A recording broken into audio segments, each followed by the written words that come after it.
Hello po sa inyo, Sir Bob, at sa lahat ng mga nakikinig. Tawagin na lang akong Daday, taga Zamboanga. Matagal din akong nanatili sa Maynila nung nag-apply ako bilang isang domestic helper sa ibang bansa. Inabutan pa nga ako ng pandemic. Kaya ako na-discover itong channel nyo dahil wala na rin kaming ibang mapaglibangan sa tinutuluyan namin. Halos hindi rin kami makalabas at tumaasa lang sa ayuda. 2023, pagkatapos ng pandemic, ay agad kaming nakaalis nun. Sa bansang Singapore ako nakahanap ng mabuting amo. Masasabi ko, Sir Bob, na swerte ko noon sa mga amo ko dahil bukod sa mabait silang mag-anak ay hindi pa madamot. Kung anong kinakain nila ay yun din ang kinakain ng mga kasambahay nila. Minsan pa nga ay pinapasabay nila kami sa kanila pero kami lang itong nahihiya. Bali 3 kaming kasambahay sa malaking bahay. Hindi uso yung katulong sa lugar nila pero kailangan nila nun dahil meron silang mga apo at yung mga anak naman nila ay may kanya-kanyang trabaho. Kaya 2 sa amin ay yaya ng mga bata. Ako ang all around. Wala akong reklamo dahil maayos ang pasahod nila. Meron lang silang mga ilang paniniwala na dapat namin sundin lalo pagsapit ng buwan ng Agosto at Setyembre. Yung tinatawag nilang Hungry Ghost Month. Lumaki din naman ako sa mga pamahiin at iba't ibang paniniwala sa Pilipinas. Kaya naman sinunod ko yung bilin nila. Katoliko po ako. Marami akong kaibigan na ibang relihiyon at lahat ng mga paniniwala nila ay nirerespeto at sinusunod ko kapag nasa poder nila ako. Kaya hindi naging mahirap sa akin na sumunod sa paniniwala ng mga amo namin.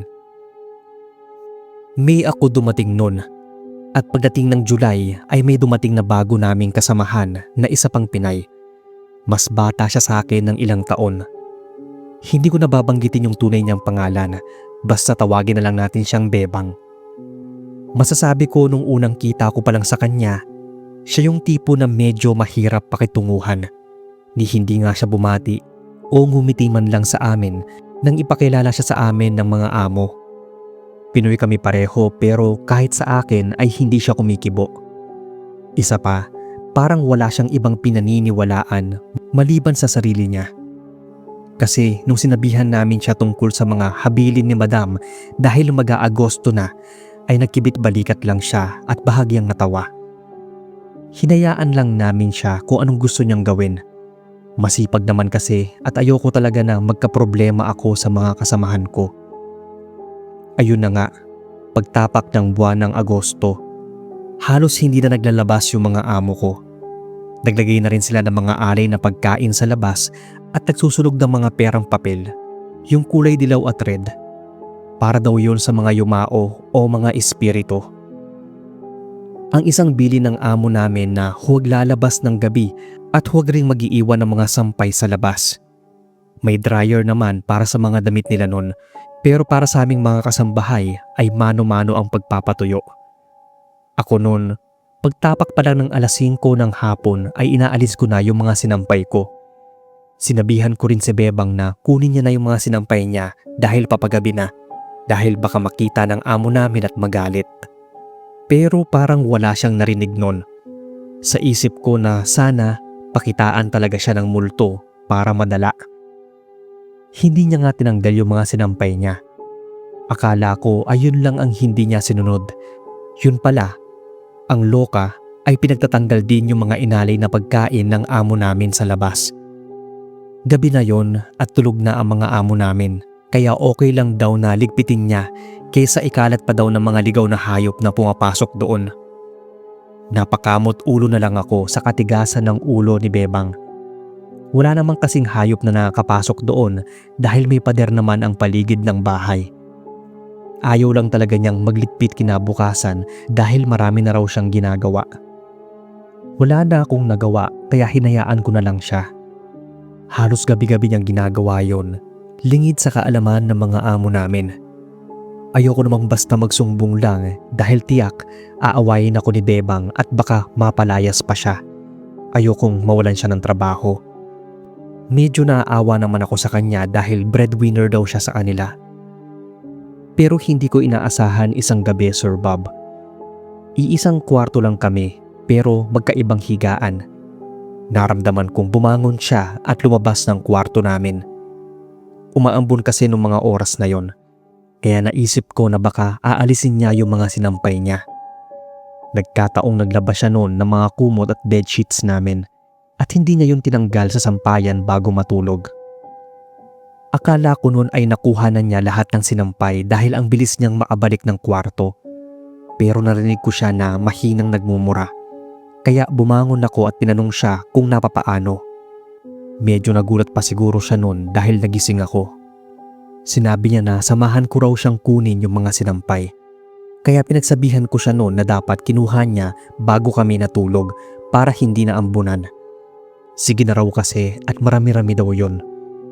Pero ramdam ko na parang kinakabahan siya. Dali-dali niyang pinaghihila yung mga sinampay ng mga kumot at bedsheets. Nagmadali rin siyang pumasok ng bahay. Hindi niya ako kinibo hanggang sa makatulog na lang kami. Pero nagising ako noon, sir, nang marinig ko siyang parang nagsasalita o may kinakausap. Maya-maya ay naghihiyaw na siya. Madilim noon sa kwarto namin kaya nagpailaw ako. Pagsindi ng ilaw ay nakita ko siyang tulalang nakaupo pero naasiksik sa headboard ng kama niya. Parang takot na takot. Mahina ko siyang tinawag at mangiyak-ngiyak niyang sinabi na may gumagalaw daw ng higaan niya. Sinabi ko naman na walang ibang tao sa kwarto namin bukod sa aming mga kasambahay. Pero meron daw talaga siyang nakitang nakatayo doon sa dulo ng higaan niya at pilit niyuyugyug yun. Baka ako nananaginip lang siya. Pero halos kakaidlip lang daw niya noon. Hindi na namin pinatay ang ilaw. Kahit hindi ako sanay na matulog ng maliwanag ay pinagbigyan ko na lang siya. Sa isip ko ay baka minumulto na nga ito. Pero palagay ko noon ay pagod lang siya at nananaginip ng masama. Kinabukasan ay parang zombie itong si Bebang. Lutang pa nga. Nagugulat pa pag biglang tinatawag ng amo namin o kahit sino sa amin. Tapos nung hapon na ay agad na niyang inalis yung mga sinampay. Hinayaan din niyang andoon lang sa labas ang mga alay. Napansin ko yun kaya tinanong ko siya kung bakit sumusunod na yata siya sa bilin ng mga amo namin. Ayaw niyang ipapatay yung ilaw ng kwarto at sumiksik siya sa higaan ko. Hindi raw siya makatulog ng maayos sa higaan niya. Una daw nung umambon at binalak niyang kunin yung mga sinampay. Paglabas pa lang raw niya ng kusina ay may naramdaman na siyang parang nakatingin sa kanya. Nang kukunin na raw niya yung sinampay na kumot ay parang may humila raw doon. Ramdam niya na may parang umaagaw ng kumot. Nahawakan niya yung dulo nito pero parang may humila kaya nalaglag. Nagmamadali niyang pinulot at pumasok ng bahay. Buti nga raw at gising pa ako. Sa isip ko noon ay kaya pala siya nagpasama sa akin. Meron pa raw siyang hindi nakukuwento. Nung isang gabing nililigpit niya yung alay na pagkain, bigla raw humangin ng malakas at naramdaman niya na lumamig yung paligid. Saglit daw na hindi siya agad na agalaw noon dahil parang may nakatingin sa kanya. Naramdaman daw niya na may humawak talaga sa mga paa niya na parang ayaw siyang paalisin. Kaya nagmamadali siyang nilapag at binalik ang mga pagkain sa pinaglagyan ng mga alay. Hindi raw siya nakatulog ng maayos ng gabing yon dahil sa parang niyuyugyug nga yung higaan niya. Kahit na may ilaw na ay gumagalaw-galaw pa rin yon. Kaya sabi ko sa kanya na ayaw kasi niyang maniwala at sumunod sa bilin ng mga amo namin. Maaaring sa lugar namin o sa paniniwala natin ay hindi totoo ang Ghost Month. Pero kasi may mga bansang naniniwala dito at may mga may higpit talagang ipinagbabawal o kaya ginagawa kapag sumapit na ang petsa na to na tumatagal ng 1 buwan. Iba-iba ang petsa ng pagsisimula at pagtatapos ng Hungry Ghost Month. Pero kadalasan, nagsisimula talaga ito ng August hanggang September. Hindi raw niya maalis sa isip niya ang mga naramdaman ng gabing yon. Kaya parang nabawasan nun ang pagiging masungit niya at pagsuway. Simula noon ay siya na ang nangunguna sa pagsasagawa ng mga bagay na nakagawian na ng mga amo namin sa tuwing sumasapit ang Ghost Month. At siya na rin ang sumasaway kapag may nilalabag kami dito. Nung summer nga ay nakapagbakasyon ako dyan sa Pilipinas. At ngayon, balik dito sa amo namin sa Singapore. Tuloy lang ang buhay, ang trabaho at ang pakikinig sa inyong channel, Sir Bob.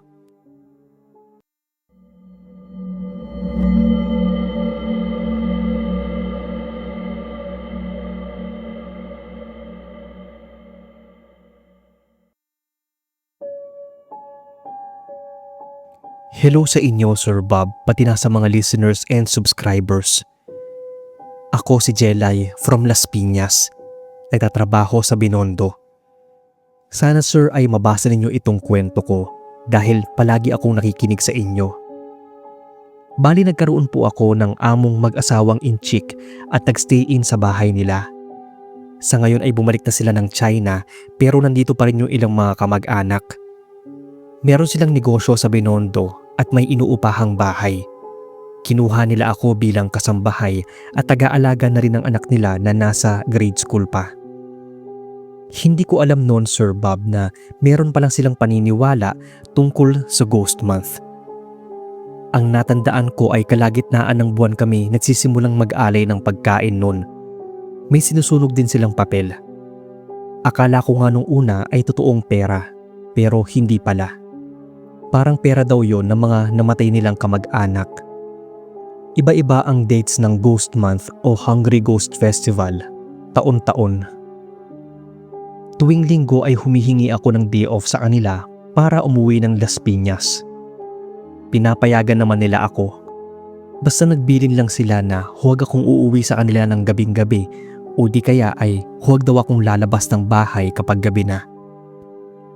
Nang linggo na yon, Sir Bob, ay hindi ako nakauwi sa amin.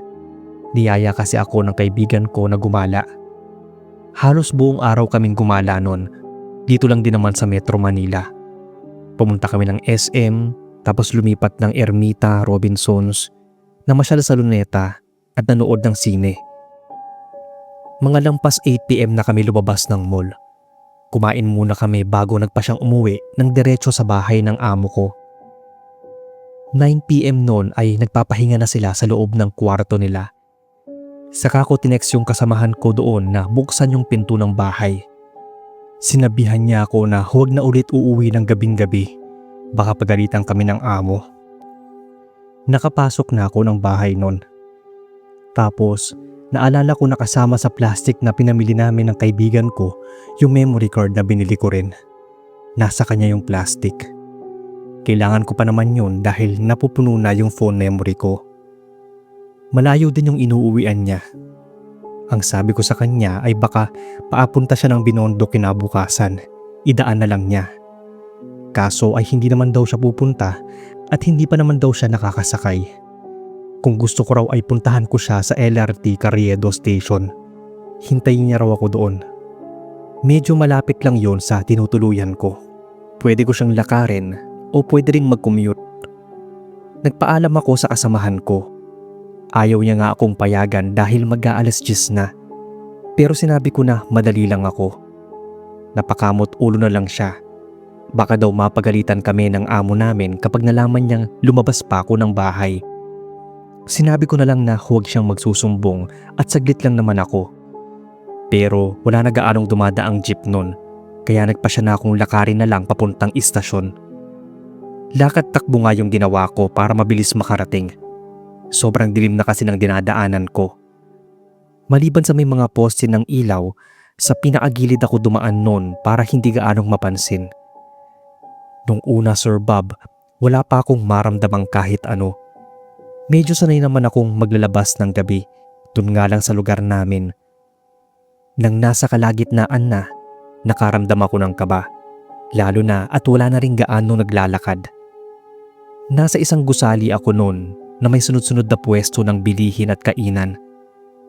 Maaga na silang nagsara at medyo madilim talaga. Paminsan-minsan kong pinapailaw yung dala kong phone. Nagulat ako dahil bigla ba namang may dumaan sa unahan ko. Hindi ko gaanong naaninag kung aso o pusa ba yon. Para nga rin yung tao na nakayuko. Mabilis yung pagkakatawid kaya hindi ko nakitang mabuti. Napahinto talaga ako sa paglalakad. Tiningnan ko pa kung saan yun nagpunta. Nang hindi ko makita ay nagpatuloy na ako sa paglalakad. Pero naramdaman ko na parang may naasunod sa akin. Sa tuwing lilungunin ko ay wala naman akong nakikitang ibang tao. Humihinto din yung mga yabag. Pero kapag maglalakad na ako, muli kong maririnig yung mga yabag na alam kong hindi galing sa akin.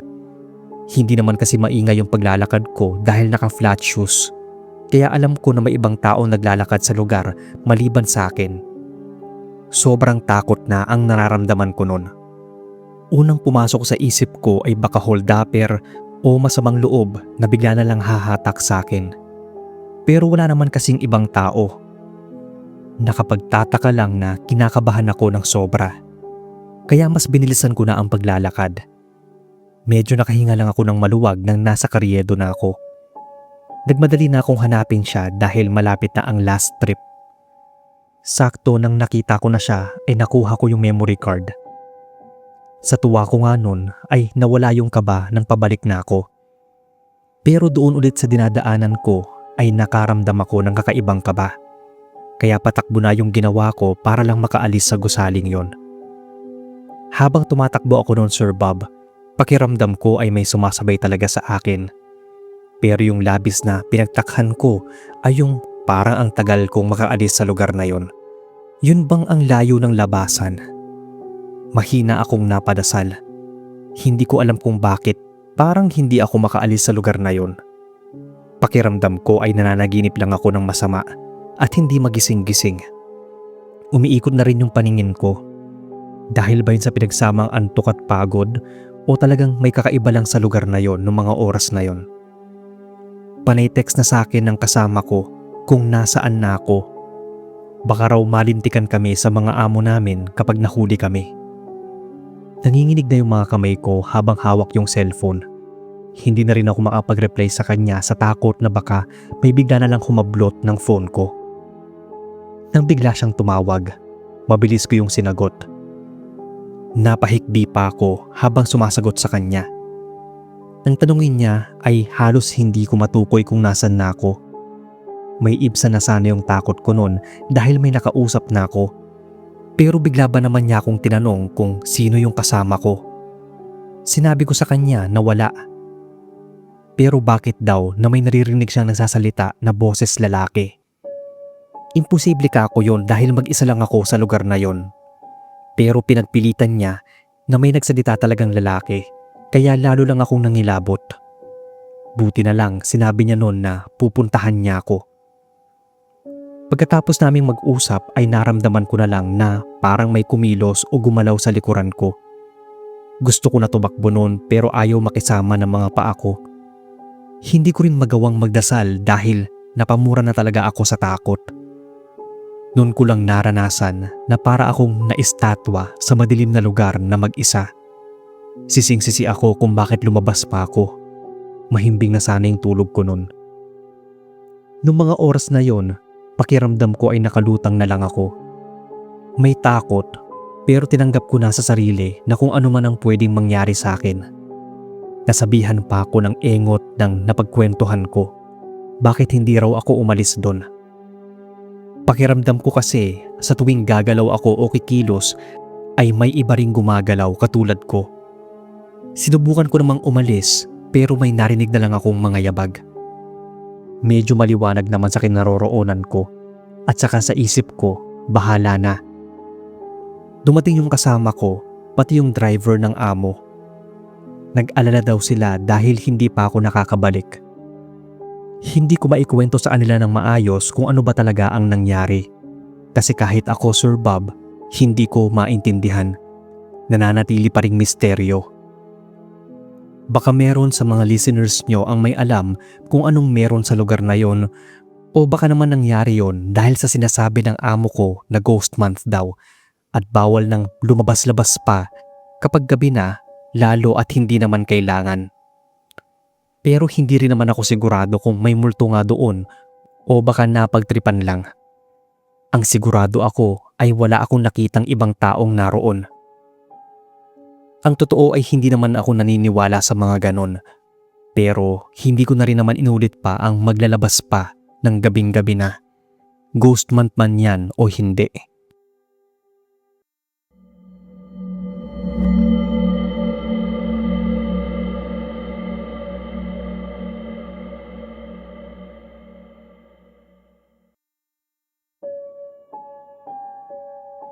Magandang araw sa inyo, sir. Pati na sa mga katulad kong tumatangkilik sa inyong mga kwento. May gusto lang sana akong ibahagi na karanasan sa inyo. Nangyari ito nung nagtatrabaho pa ako sa ibang bansa. Dati po akong DH sa Hong Kong. May naging karanasan lang ako noon na hanggang ngayon ay hindi ko pa rin lubos makalimutan. Nangyari ito buwan ng Agosto. Naalala ko lang bigla kasi mag-ghost month na naman. Sa mga hindi nakakaalam, may ilang bansa na sumusunod sa tinatawag nilang Hungry Ghost Month. Isa nga roon ang Hong Kong. Maging sa Pilipinas nga, yung ibang mga Chinese community, kahit yung mga hindi Chinese ay sinusunod pa rin to, lalo na yung mga ipinagbabawal gawin daw. Dati kasi ay wala naman akong alam tungkol dito. At kahit nga nung nagtrabaho ako doon, ay hindi ko pa rin lubos to pinaniwalaan. Hanggang sa maranasan ko na lang na mapakitaan ng multo. Nauso talaga sa kanila noon ang may offering sa tabi ng daan. May lugar talaga doon na pinaglalagyan nila ng mga alay. Di ko na maalala kung anong tawag doon. Yung iba ay sa labas ng bahay nila at sa gilid ng daan. Minsan ay nautusan ako ng amo ko na bumili sa may labasan. Hapon na yon. Sinabihan niya ako na huwag lang akong magpapagabi. Kasi nga, isa yun sa parang pinagbabawal nila kapag ghost month na. Oo naman ako ng oo, pero wala talaga sa loob ko yung sinabi niya. Hindi pa naman ganun kadilim nang makabalik ako. Nakuha ko pa nga na magmasid-masid sa dinadaanan. Hanggang sa hindi ko na malayan na naapakan ko yung alay sa tabi ng daan. Hindi ko napansin noon sa kakalingon ko ay doon na pala ako napunta sa pinakagilid. Wala namang nakakita sa akin kaya hinayaan ko na lang at nagmadaling umuwi. Medyo natawa pa nga ako sa kaingutan ko. Pero hindi ko inaasahan noon na kinagabihan ay may dadalaw sa akin. Halos kakatulog ko lang nang maramdaman ko na sobrang init. Nakabukas naman yung aircon ng kwarto ko. Bumangon ako para i-check kung nakabukas nga yung aircon. Naka-on naman. Kaya nagmadali na akong bumalik sa higaan ko. Nang marinig kong lumangit-ngit yung pinto ng kwarto. Kakadiin naman ang pagkakasara nun. Hindi ko yun nilalak dahil ayaw ng amo namin na nakalak ang pinto ng kwarto in case of emergency. Kaya nagtaka ako na dahan-dahan yung bumubukas. Nilapitan ko at isasara sana nang may makita akong dumaan sa labas. Kaya sumilip ako para tingnan kung sino yon. Wala namang ibang mapupuntahan doon sa dulo dahil kwarto ko na ang pinakadulo. Kaya nagtaka ako kung anong ginagawa ng taong nakita kong nasa labas ng kwarto ko. Pero nang silipin ko ay wala naman akong nakita ni anino. Sobrang dilim din doon. Mabilis ko nang sinara yung pinto. Hindi ko alam kung bakit ako nangilabot ng mga oras na yon. Nangihiga na ako. Bigla na lang may narinig akong naglalakad sa labas ng kwarto. Takang-taka na ako kung sino ba yung dadaan doon, saan pupunta o kung saan galing. Akala ko ay may pumunta ng kwarto ko at bumalik din agad. Pero doon na ako kinilabutan ng sobra nang pabalik-balik na yung naririnig kong mga yabag. Yung parang papunta sa kwarto ko tapos aalis. Babalik at aalis ulit. Bumangon ulit ako. Baka kasi may kailangan sa akin pero nahihiya lang manggising. Dali-dali kong binuksan yung pinto para lang ulit kilabutan dahil walang tao sa labas. Saglit akong natigilan. Nagpalinga-linga pa ako dahil baka nakalayo na. Pero wala na akong narinig pa na anumang ingay. Kaya nang muli akong makarinig ng mga yabag ay hindi na ako bumangon pa. Pero hindi rin ako pinatulog nun. Pakiramdam ko ay wala na yon sa labas ng kwarto ko, kundi nasa loob. Nang bumangon ako kinabukasan Ramdam ko talaga ang antok. Napuyat ako sa kakaibang tunog na narinig. Yung naiidlip na ako tapos parang may biglang tatawag sa akin. Tapos yung pipikit pa lang ako, maririnig ko na lang na parang may bumubulong. Wala naman akong nararamdamang gano'n nang dumating ako, pero simula ng gabing yun, halos gabi-gabi na akong nakakaramdam at nakakarinig ng kakaiba. Minsan ay magigising ako na sobrang ginaw, kahit hindi naman nakamax yung aircon o kung minsan pa nga ay pinapatay ko na. May oras naman na sobrang init, pero ang hindi ko makakalimutan ay yung parang may yelong bumalot sa buong katawan ko. Nanginig talaga ako sa ginaw nun, kahit pa in-off ko na yung aircon at naatalokbong na ng kumot. Akala ko nga ay lalagnatin ako. Ang mahirap pa nun ay wala akong mapagsabihan ng mga naririnig at nararamdaman ko. Nahihiya rin ako sa amo ko. Napansin nila na parang nananamlay ako dahil sa kakulangan sa tulog. Akala nila ay may sakit na ako. Minsan tinanong ako ng amo kong babae kung I am not feeling well daw. Sinabi ko sa kanya na I'm okay, na hindi lang ako gaanong makatulog. Nagtanong siya kung bakit. Nung una, Sir Bob, hindi ko alam kung papaano sasabihin sa kanya na may kakaibang nangyayari sa kwarto ko tuwing gabi. Baka kasi hindi rin siya maniwala o kaya ay pagtawanan lang ako. Pero may isang beses na kahit sa kusina ay parang may gumagambala na sa akin. Kaya sinabi ko na sa kanya na parang may something sa bahay nila. Minsan kasi nagluluto ako, mag-isa lang ako sa kusina dahil naglilinis sa sala yung isang kasama ko. Sa sulok ng mga mata ko, nakita ko talaga na may lumapit sa kitchen counter. Tapos umalis din. Hilingon ko yon sa kabilang banda, pero hindi ko na nakitang lumabas ng kusina. Tapos, nung pinatong ko na yung condiments sa may bandang pinuntahan ng taong nakita ko, ay wala na yon. Kaya nagmadali akong lumabas ng kusina at tinanong yung kasama ko na nasa sala nun kung kinuha ba niya yung ginamit kong condiments. Napakunot noo siya. Aanhin naman daw niya sa sala yung condiments. Hindi rin naman daw siya lumapit sa kusina. Sinabi ko na nakita ko siyang pumunta doon. Medyo nagkasagutan pa nga kami. Pinagpilitan ko na pumunta siya doon habang dinedenay naman niya. Medyo padabog ba akong bumalik ng kusina. Nung andun na ako malapit sa niluluto ko, laking gulat ko kasi andoon na yung condiments na hinahanap ko. Walang ibang pumasok sa kusina. Wala naman yung mga amo namin nung oras na yon. Litong-lito na ako kasi nga hanap ako ng hanap. Tapos andoon lang din sa harapan ko. Mabilis ko nang tinapos yung pagluluto at lumapit ako sa kasamahan ko sa sala na nag-aayos ng mga gamit. Talagang sumiksik ako sa kanya at nag-sorry. Sinabi ko na parang may multo sa bahay kasi nakita ko rin yung condiments na hinahanap ko. Tapos sinabi ko talaga sa kanya na nakita ko siyang pumasok sa kusina pero hindi ko nakitang lumabas. Ang sagot lang niya sa akin, "You know it's ghost month, right?" Kaya posible daw na may gumagala talagang multo. Pero bakit sa akin lang daw yun nagpaparamdam sa bahay? Siguro daw ay may nilabag akong paniniwala nila. Baka may kinuha o nasirang pagmamay-ari ng mga kaluluwa. Saka ko lang naalala nun, Sir Bob, na may mga alay pala akong natapakan. Baka may kinalaman yun kung bakit ako sinundan ng kaluluwa. Halos hindi na ako pinatulog ng mga pagpaparamdam. Kaya naikwento ko na yon sa amo kong babae. Napakamot pa siya. Bakit di ko raw sinabi agad para sana napalitan yung mga alay na natapakan ko? Hindi ko naman kasi alam na ganoon pala ang magiging epekto nun. Nung una, ayokong maniwala.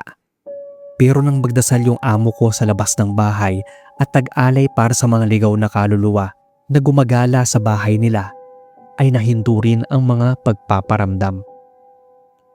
Kung dati ay tinatawanan ko lang yung mga kakilala ko na may third eye o nakakaramdam ng mga may kaluluwa sa paligid, ngayon alam ko na yung pakiramdam nila. Iba talaga kapag ikaw mismo ang makaranas nun. Hindi mo maipaliwanag Pero alam mong kakaiba talaga yon kaysa sa normal na nangyayari sa buhay. Ang sabi ng amo ko, ipagdasal lang daw sila. Huwag papansinin o kakausapin. Just pray for their souls. Na hanggang ngayon, kahit maraming taon na ang lumipas, ay ginagawa ko pa rin. Napansin ko nga rin na mas nagiging interesado na hindi lang yung mga inchik, pati na nga yung ibang mga Pinoy sa pagsunod sa mga pamahiin tuwing Ghost Month. Maraming salamat Sir Bob sa inyong oras.